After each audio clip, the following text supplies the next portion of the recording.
कोणी त्याला टोळ्यासमोर वाहून जाताना पाहिलं आणि आईनं हंबरडा फोडला.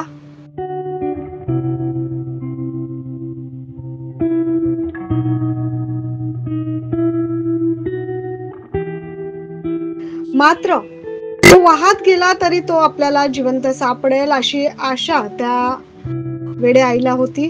परंतु पुराचा आणि पाण्याचा प्रवाह इतका होता की शोध मोहीम तब्बल 3 दिवस चालली आणि 3 दिवसांच्या शोधानंतर अखेर त्या तरुणाचा मृतदेह सापडलाय.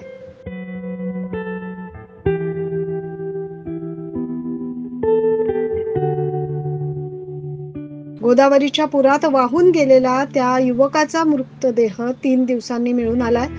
गंगावाडी माडसांगवी येथील रेल्वे पुलाखाली असलेल्या पानवेलींमध्ये तो मृतदेह आढळलाय. यज्ञेश पवार असं या मृत तरुणाचं नाव.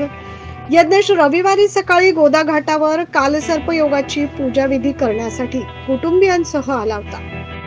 निळकंठेश्वर मंदिराजवळ पूजा आटोपल्यानंतर कपडे घालण्यासाठी तो काठावर उभा असता. कपडे घालत असताना त्याचा पाय निसटला आणि तोल जाऊन तो पुराच्या पाण्यात पडला.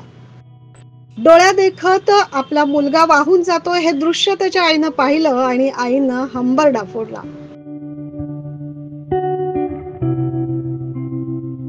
तेव्हापासून यज्ञेश पवारचा शोध सुरू होता.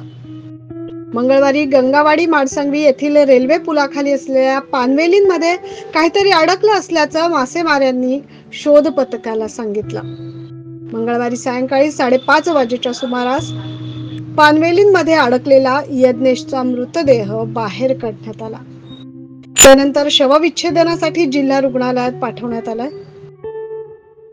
अत्यंत दुर्दैवी घटना ही घडली दीप अमावस्येच्या दिवशी. Bureau report 9 news Maharashtra.